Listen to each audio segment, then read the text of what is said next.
Catherine the Great of Russia was one of history's most powerful women, but her rise to power was not without its obstacles. When she first came to power, she was only 21 years old and had no previous experience in ruling. And Catherine's husband, Peter III, was not exactly supportive of her taking on such a big role. He thought that she should focus on her duties as a wife and mother rather than trying to run the country. But despite these obstacles, Catherine proved to be a capable and effective ruler.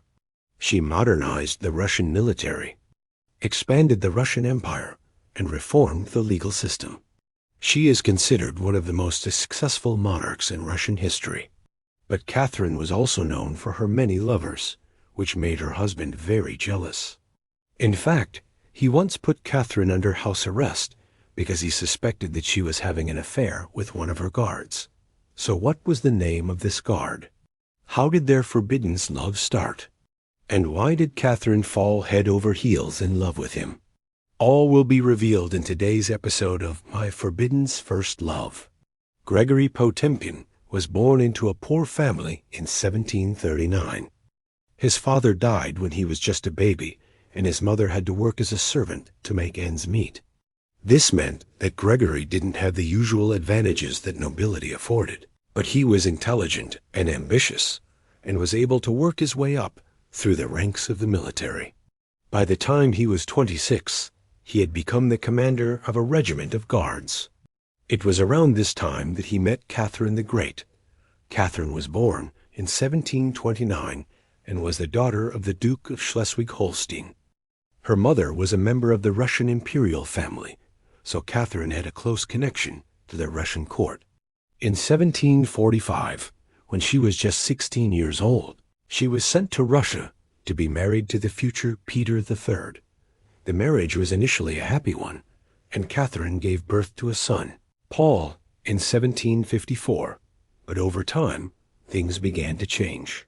As Catherine and Peter grew older, they became more and more unhappy in their marriage. Part of the problem was that they simply weren't compatible.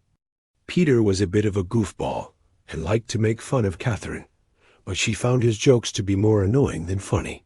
Additionally, Peter was not very interested in having a political partnership with Catherine. He wanted her to be a traditional 18th century woman whose primary role was to bear children and manage the household. This caused a lot of tension in the marriage, and eventually the two of them grew apart. It was around this time that Catherine met Grigory Potemkin, and the two of them quickly formed a bond. They enjoyed each other's company and could talk for hours together. Catherine found that she could be herself around Grigory, and she felt that he understood her better than anyone else. Grigory was also attracted to Catherine, and he was drawn to her intelligence and charisma. However, both Catherine and Grigory knew that they couldn't be together. Catherine was married to the future emperor, and Grigory was a member of her husband's elite guard. If anyone found out about their relationship, they would both be ruined. However, as time went on, their feelings for each other grew stronger, and they eventually gave into their desires and started a secret affair. But why did Catherine fall in love with Grigory? There are a few possible explanations. One is that she was simply tired of her marriage to Peter and was looking for some excitement. Another possibility is that she was genuinely attracted to Grigory and felt that he was the only person who understood her. Finally, it's also possible that Catherine was drawn to Grigory because he was forbidden fruit. The fact that their relationship could never be made public added a sense of danger and excitement to their affair. Whatever the reason, Catherine and Grigory's relationship became a very important part of her life. She wrote to him often while he was away on military campaigns, and she looked forward to their stolen moments together whenever he returned to St. Petersburg. Sadly, their romance was not destined to last. In 1762, Peter III died under mysterious circumstances. Some believe that he was poisoned by Catherine, although there is no concrete evidence to support this theory. In any case, upon Peter's death, Catherine took the throne and became Empress of Russia. She wasted no time in making Grigory Potemkin her lover as well. As soon as she became empress, she began having Grigory. Potemkin moved from the front lines to a position in St. Petersburg. This allowed the two lovers to be together more often, and they enjoyed their time in the city. Catherine lavished expensive gifts on Potemkin and his mother, including jewelry, clothes, and houses. She also made sure that he was well taken care of financially. For example, she granted him a noble title and made him a member of the Imperial Russian Academy, which gave him access to a large pension. Furthermore, Catherine appointed Potemkin to a number of influential positions, such as the head of the cabinet of the emperor's son. Clearly, Catherine's love for Grigory knew no bounds. She did everything she could to make him happy, whether it was through material gifts or positions of power. Despite all the gifts and titles Catherine gave to Potemkin, she never officially made him her lover. She was still married to Peter III, even though he was dead, as she was not willing to divorce him. This may seem strange, but it was actually very common in the royal families of Europe at the time. Marriages were often seen as political alliances, and divorce was frowned upon. Additionally, Catherine probably knew that if she divorced Peter, her son Paul would lose his claim to the throne. Since Catherine and Peter had both been crowned emperor and empress, Paul would have been the first in line of succession after Peter's death. However, because Peter and Catherine never officially divorced, Paul's status was somewhat ambiguous. Catherine may have been concerned that if she divorced Peter, someone else could try to take the throne, and Paul would be left vulnerable. As such, Catherine decided to keep her marriage to Peter intact, and instead kept her relationship with Potemkin a secret. However, the secrecy surrounding their relationship caused a lot of problems. For example, people began to speculate about the nature of Catherine and Potemkin's relationship, and rumors started to spread that they were having an affair. This caused a lot of tension at court, and it was clear that Catherine needed to do something to end the rumors. In 1764, Catherine finally agreed to marry Potemkin.